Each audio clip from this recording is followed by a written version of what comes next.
queridos irmãos de Piuí, de região, que o Senhor Jesus, na sua infinita misericórdia, continue a favorecer-nos aquele entendimento que define o saber, o conhecimento, para verdadeiramente aplicarmos na dinâmica da vida este conhecimento, no amarmos, na fraternidade, aqueles componentes que definem o cristão. Nós vamos conversar na tarde de hoje em torno, neste primeiro momento, em torno da casa mental, da estrutura da nossa mente. E antes de começar a estrutura do conteúdo, trazendo aquele abraço da União Espírita Mineira, na pessoa do Marival Veloso, que é o presidente, desejando muito paz, muito êxito para o empreendimento que o CRE da Serra da Canastra tem levado a efeito. E nós todos possamos, cada vez mais vinculados nesse trabalho, crescermos. Vamos estudar um pouco sobre a nossa mente, sobre como constitui, ou pelo menos alguma ideia, né? Não tudo, porque é muita coisa, mas algum aspecto que a gente possa buscar no Velho Testamento, no Novo Testamento e na doutrina espírita, para entendimento sobre a casa mental. Nós aprendemos, desde que a cristandade se reúne, em torno do Velho Testamento. E no Velho Testamento nós defrontamos com a história da Arca de Noé. Todo mundo já ouviu falar. Posição. Então não exerce, né? Na Arca de Noé, no Velho Testamento, nós ouvimos Moisés escrever assim para Noé: faze para ti uma arca da madeira de gofer, farás compartimentos na arca e a betumarás por dentro e por fora com betume. Gênesis 6,14. Farás na arca uma janela e de um côvado a acabarás em cima, e a porta da arca porás ao seu lado. Far-lhe-ás andares baixo, segundos e terceiro. 6,16 do Gênesis. De todos os animais limpos tomarás para ti 7 e 7, o macho e a sua fêmea. Mas dos animais que não são limpos, 2, o macho e a sua fêmea. Esta orientação do Senhor Deus para Noé define para nós a construção da estrutura mental psicológica, que vamos analisar com o entendimento espírita. No primeiro movimento, na primeira mobilização, nós encontramos essa orientação de construir a arca, betumando por fora, por dentro, com janela, com a porta, com os andares baixos, segundos e terceiros. E os animais, que o casal é de animal não puro, do animal impuro. E dos animais puros, os animais mais próximos do homem, aqueles passíveis de domesticação, esse deveria colocar 7 e 7, o componente completo. Mas deixa o registro, depois nós vamos voltar nele. Chega o dia do dilúvio, depois que constrói a arca, os animais todos estão entrando na arca. Noé entrou na arca e com ele seus filhos, e a mulher, sua mulher e as mulheres de seus filhos, por causa das águas do dilúvio. Dos animais limpos e dos animais que não são limpos, e das aves e de todo réptil sobre a terra, entraram de 2 em 2 para junto de Noé na arca, macho e fêmea, como Deus ordenara a Noé. A linguagem é muito simbólica, naturalmente, quando nós nos propomos estudar isso do ponto de vista psicológico e espiritual, na casa mental. Está construindo uma arca, vai ter um dilúvio de águas e precisa de preservar alguns animais. Mais à frente nós vamos ver quais são esses animais no terreno psicológico, nosso espiritual, né? Agora nós já vamos dar um salto nas histórias e vamos buscar com Emmanuel definição sobre a mente. Emmanuel fala assim: a mente é o espelho da vida em toda parte. Ergue-se na terra para Deus, sob a égide do Cristo, a afeição do diamante bruto, que arrancado ao vento obscuro do sol avança, com a orientação do lapidário para a magnificência da luz. Nos seres primitivos, aparece sob a ganga do instinto. Nas almas humanas, surge entre as ilusões que salteiam a inteligência e revela-se nos espíritos aperfeiçoados por brilhante e precioso a retratar a glória divina. No capítulo 1 do livro Pensamento e Vida. O Senhor orientou Noé a construir uma arca e colocar os animais, e ele próprio e a própria família também dentro da arca. Aqui Emmanuel começa a considerar um entendimento mais próximo. A mente é o espelho da vida em toda parte. Um espelho tem duas funções básicas. A primeira função básica de um espelho é captar. E a segunda função básica de um espelho é refletir. O espelho só pode refletir o que captou. Se não captar, não tem jeito de refletir. Então a mente, numa comparação, é como um espelho. Em toda parte, na vida, onde estivermos, a mente então capta e reflete. Conforme a qualidade e o formato e a construção do espelho, irá ser a imagem refletida, sem que altere a imagem real. Imaginemos que estamos diante de um espelho côncavo. Capta a imagem e reflete côncavo. Imaginemos que estamos agora diante de um espelho convexo. Capta a imagem e reflete a sua forma. Imaginemos que o espelho esteja sujo. Não refletirá a imagem. Imaginemos que o espelho esteja trincado, quebrado, oscilando. Ou seja, o espelho não altera a realidade, mas altera a imagem refletida. Cada um de nós perceberá a vida conforme a ótica da mente. Se estamos convexos, se estamos côncavos, se estamos obnubilados, conforme esteja a nossa mente, e ela é passível de variação, conforme a estrutura emocional, o estado de humor, o momento psicológico, conforme a nossa competência de vida, nós captamos uma realidade real, mas a refletimos ao sabor acentuado do nosso posicionamento. Isso é muito importante. A mente ergue-se na terra, nos planos materiais, nos planos operacionais, para Deus. Para Deus. Todos estamos saindo do indistinto para o distinto, da pequeneza espiritual para a grandeza espiritual. Todos nós estamos na trajetória das bases da matéria para os altiplanos do espírito, sob a égide do Cristo de Deus. Tanto Jesus, que é um Cristo, como nós também somos um Cristo. Aquilo que Jesus fez, nós faremos, porque está definido que Ele é e nós também somos filhos de Deus, que Ele tem uma missão e nós também. Ele já atingiu a plenitude, nós atingiremos, e Ele é o nosso condutor. Mas o Cristo Jesus faz ressonância com o Cristo que somos, na dinâmica do crescimento.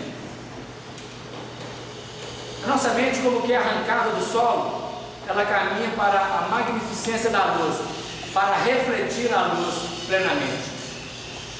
Emmanuel vai dizer, no capítulo 30 desse livro Pensamento e Vida, o capítulo chama Amor, ele diz assim: o amor puro é o reflexo do Criador na criatura.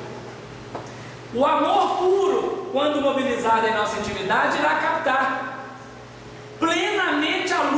Deus e irá refleti-la com toda a pujança, como Jesus fez. Em Jesus a grandeza de Deus é refletida integralmente, porque Ele soube atingir aquela vitória, aquela redenção, aquele ponto culminante, e nós estamos treinando para chegar. Nos estágios do desenvolvimento espiritual, nós primeiramente movimentamos-nos na estrutura da construção da mente pelos instintos animais. Avançando um pouco, atingimos o reino nominal e nos movimentamos entre as ilusões. O nosso ego, o nosso eu de personalidade, está muito adstrito aos interesses particulares, pessoais, e com isso, muitas vezes iludidos. A nossa inteligência fica como que obliterada, e então enganamos-nos, entramos em erro.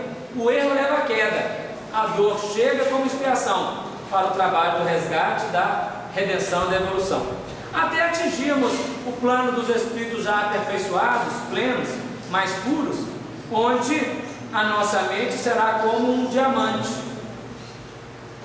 precioso e brilhante, retratando a glória divina. Olha o diamante aí que a nossa mente poderá um dia atingir.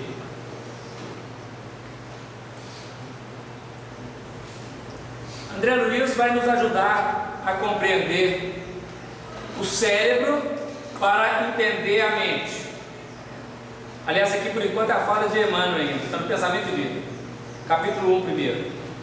Estudando a mente, de nossa posição espiritual, confinados que nos achamos entre a animalidade e a angelitude, somos impelidos a interpretá-la como sendo o campo de nossa consciência desperta, na faixa evolutiva em que o conhecimento adquirido nos permite operar. São conceitos importantes. Consciência. Imaginemos que consciência seja este quadro todo. Todo quadro aqui seja consciência. A mente é o campo desperto. Imaginemos que a mente seja só isso aqui. Toda essa outra estrutura nós vamos chamá-la de inconsciente, porque a mente define o campo desperto, o campo do consciente. Então aqui seria o consciente. Toda a estrutura seria inconsciente. E nesse inconsciente nós temos o inconsciente que já passou e o inconsciente que vem ainda. Nós vamos ver isso mais à frente. Mas são palavras que surgem na nossa comunicação e às vezes podem gerar confusão.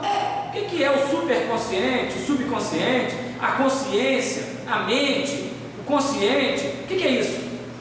Então, para começarmos a nos entender no sentido das palavras, consciência é um todo. Onde está escrita a lei de Deus? Na consciência. Mas seguramente, absolutamente nós aqui, ainda que tenhamos uma consciência, não estamos conscientes da lei que está na nossa consciência. Nós só conseguimos registrar uma pequena parte da lei de Deus. Por quê? É aquele campo da consciência que está desperto, o chamado consciente, a mente consciente.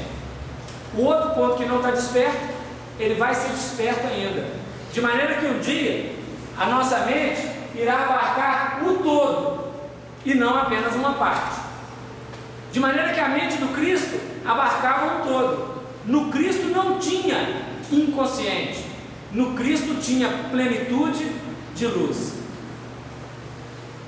Então, na nossa posição, diz Emmanuel, está estudando, e na evolução entre a animalidade e a angelitude, não é mais animal e também não é anjo ainda. Nessa posição nós vamos entender a mente assim: campo da consciência desperta, caminhando para despertar a cada dia mais, ampliando a nossa esfera de consciência, ampliando a nossa capacidade consciencial. Precisamos a todo instante, a cada dia, pelo conhecimento adquirido. E esse conhecimento nos permite operar na vida, nos permite operar como pais. O pai, a mãe, A mente está estruturada de uma maneira para compreender o filho, que às vezes o tio não vê do mesmo jeito, que às vezes o irmão mais velho não vê do mesmo jeito, que o avô e a avó também não veem. Por quê? Cada um capta a imagem conforme a sua posição na vida. O aluno capta de uma maneira, um outro aluno capta de outro jeito a aula que o professor está ministrando na escola. São as nossas posições na vida. Mas vamos caminhando, porque tem mais coisas. Acho que aqui que vai... Aqui nós já falamos da questão 621. Onde está escrita a lei de Deus? Na consciência. Todos nós sabemos disso. Mas todos nós absolutamente não atingimos a plenitude da lei de Deus em nós próprios. Vamos ver esta imagem. A imagem de um iceberg. Imaginemos que a consciência seja todo o quadro. Todo o quadro. Então nós temos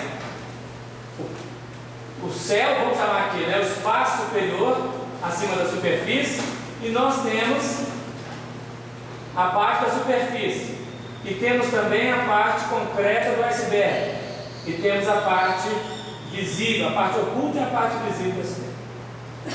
Vamos tentar entender as palavras.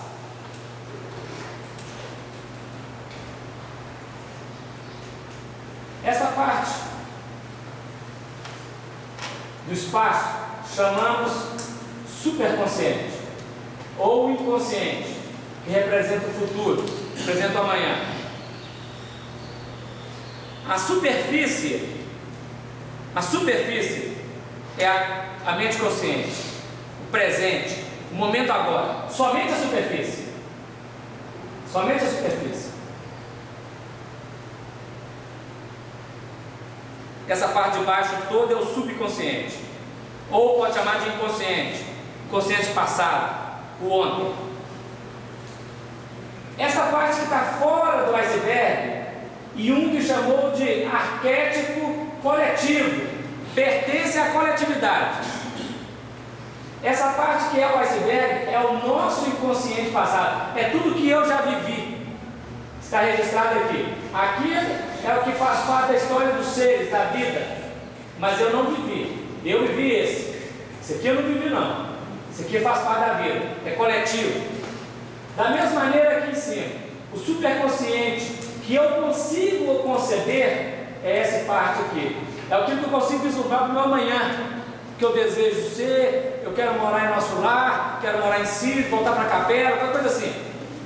E essa parte aqui é tudo aquilo que ainda nem consegui conceber, mas que existe. É o inconsciente futuro, faz parte de Deus, mas eu ainda não concebi. Nós estamos na evolução cada vez mais descobrindo coisas que não sabíamos. Essa seria a estrutura completa, a consciência seria o todo. E as três divisões do superconsciente, o que eu consigo conceber e o que eu um dia irei conceber, o inconsciente arquetípico coletivo e o inconsciente que eu já vivi, o meu subconsciente, né? Aquilo que eu já vivi, que faz parte da minha história. Essa seria, em poucas palavras, a estrutura da mente, segundo o que nós aprendemos com os espíritos, na codificação e na obra de Emmanuel, principalmente trabalhando esses conceitos da mente, e de André Luiz também, né?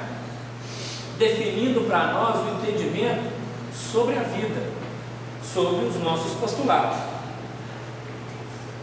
Agora é André Luiz vai falar para nós sobre o subconsciente. Esse livro, No Mundo Maior, onde ele trata disso, é o livro que fala da mente, do cérebro, da doença mental. Todas as situações envolvidas no livro, No Mundo Maior, estão entrelaçadas com a mente e com a doença mental. Lá nós veremos os quadros mais complexos da esquizofrenia, veremos os casos da epilepsia e da obsessão, os casos da psicose de uma maneira geral e vários outros. Inclusive, o capítulo 8º do livro No Mundo Maior trata de um rapaz que tinha um quadro complexo de epilepsia, morava no Rio de Janeiro. O nome dele, hoje nós sabemos, lá no livro está como Marcelo, mas o nome dele mesmo é Zeus Vantuil. Ele era e continua sendo filho de um presidente da Federação Espírita Brasileira na ocasião, chamado Antônio Vantuil de Freitas. Quando Antônio Vantuil de Freitas recebeu os originais do Chico, o Chico psicografava, datilografava e enviava para o Vantuil, ele falou: Chico, esse caso aqui, essa casa que você está narrando, esse culto parece que era em casa. O Chico falou: é mesmo. É o caso dos Zeus? Falou: é, mas guardemos sigilo. Está no livro Testemunho de Chico Xavier, da Sueli Caldas Schubert, este caso. O Zeus era jovem ainda, com as epilepsias dele, e ele foi trabalhar pelos espíritos, pelo Calderaro, que era muito amigo dele, pelo André Luiz, porque ele deu um recado inestimável no movimento espírita, escreveu vários livros sobre a vida de Kardec, sobre os grandes espíritas do Brasil, sobre uma série de contextos. Desencarnou agora, recentemente, tem um mês. Na revista Reformador deste mês, vem lá uma homenagem ao Zeus Vantuil, que desencarnou. Então quem tem acesso a Reformador, que não tem no papel, tem na internet, no site da FEB, pode acessar e olhar a história do Zeus Vantuil. Acessar sem comprar é só daqui a um ano, eu acho. Agora, se comprar, pode acessar agora, né, o site. Mas é bom ter a revista Reformador, ela vai falar do Zeus Vantuil. O capítulo 8 trata dele. Era uma epilepsia que foi curada. Ele não tinha exatamente o processo da obsessão, mas ele tinha vínculos com alguns espíritos, que os espíritos aproximavam 2 quilômetros perto dele, ele sentia convulsão. Estava 2 quilômetros de distância, só da simples aproximação dos espíritos, ele sentia vibração. Os espíritos não entraram na casa dele, mas estavam lá por perto, ele entrou em crise epilética. Então é um caso interessante para a gente estudar o livro No Mundo Maior. Agora vamos voltar aqui no capítulo 4, que vai estudar o cérebro. É o capítulo 3 e 4, nós fizemos a junção. André Luiz vai dizer assim, aliás é o espírito Calderaro que está dizendo: no sistema nervoso, que começa na medula, na espinha, lá no cóccix, e vem até a nuca, até o mesencéfalo, as estruturas mais básicas do cérebro, todo o sistema nervoso, os feixes do sistema nervoso central, o sistema nervoso simpático, parasimpático. No sistema nervoso temos o cérebro inicial, repositório dos movimentos instintivos e sede das atividades subconscientes. O subconsciente em nós começa na nuca e vai até o cóccix, nas estruturas de ramificação do sistema nervoso. Figuremos-lo como sendo o porão da individualidade. Seria o andar baixo da Arca do Noé, onde arquivamos todas as experiências e registramos os menores fatos da vida, tudo percebido, captado por nós, consciente e inconscientemente, fica registrado, indelevelmente registrado, nada se perde. Podemos adoecer da memória, mas adoecer da memória não é perder o arquivo, é desconectar com o acesso ao arquivo naquele momento. No primeiro andar, o andar baixo, situamos a residência de nossos impulsos automáticos, simbolizando o sumário vivo dos serviços realizados. Tudo que já foi vivido, assimilado, registrado, está arquivado no nosso subconsciente. E como a mente é um espelho, quando nós captamos a imagem de fora, a imagem chega, primeiro plano de ação da imagem, no subconsciente, aí vem tudo à tona, sai algumas coisas impublicáveis, certas vezes. Nós não temos como eliminar, o que nós temos é que jogar água limpa para o subconsciente. Nós vamos ver. O subconsciente representa tudo aquilo que foi vivido e repetido, fixado, hábito, estruturado. Um trabalho que nós precisamos aprender como mudar. Lá na frente nós vamos voltar nele. Nós estamos agora construindo a ideia, para podermos, quando tentar o que pode ser feito, a gente consiga realmente entender na nossa caminhada. Continua.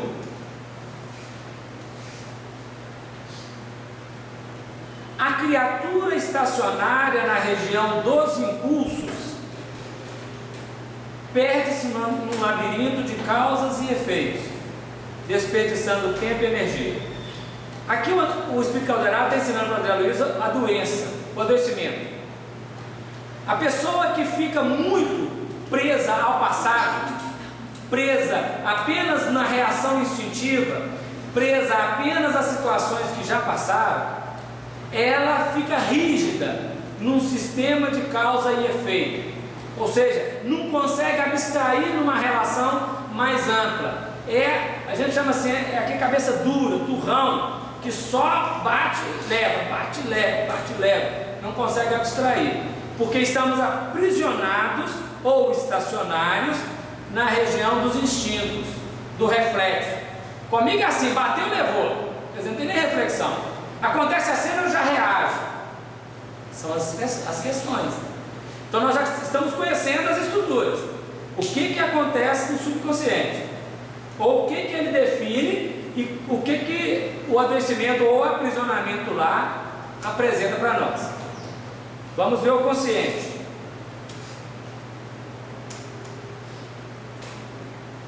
Na região do córtex motor, estou só voltando aqui para vocês verem a imagem, né? O subconsciente é a parte colorida. Nós temos aqui a mesa da coluna, da medula, do cerebelo, do mesencéfalo, da encéfalo, essas estruturas aqui, sistema límbico, sistema emocional, tudo primitivo. Tudo está registrado.